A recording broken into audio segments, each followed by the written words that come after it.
তোরে দুটা মানুষ পছন্দ করে, তুই ওই দুজনেরই পছন্দ করিস, আর তুই কই কি করবি?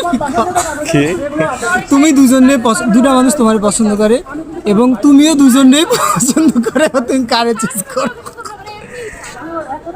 আচ্ছা, কও। আমার মতে হলো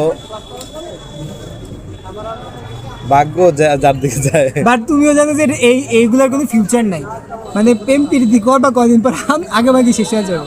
আচ্ছা, এটার উত্তর হলো এটাই। আবার আবার আবার তোমার মধ্যে ভয়ও আছে, কারণ প্রেম টেম করবা কদিন পর ব্রেকআপ হইব, ঝগড়া হইব, গ্যাঞ্জাম হইব, ট্রাস্ট ইস্যু হইব, মানে অনেক ঝামেলা। মানে সবচেয়ে ইম্পর্টেন্ট হচ্ছে তুমি ইনসিকিউরিটিতে ভুগবা, যে কি করে না করে, এমন অনেক প্রবলেম হবে। সো তুমি কি করছো?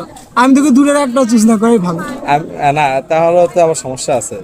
না সমস্যা নেই, আমি তোকে দূরে একটা চুজ না করে 12 বার দেরি হয়ে যাও, এটাই হচ্ছে ভালো। সব জায়গায় যাও ভাই, যেখানে কোনো ফিউচার নাই। আমি মনে করি শুধু শুধু মানে জেলাসি, ইনসিকিউরিটি বা ট্রাস্ট ইস্যু এসব নিয়ে গ্যাঞ্জাম করা। তোমার ফিউচার নেই, তোমার উচিত এসবে যাওয়াই না। চারদিকে মুখ দাও, চারদিকে খাও, তারপর বিয়া করে সংসার করো, যাও। তারপর নিচে পোলানিরে করবে, বাবা এসব কিন্তু ভালো না।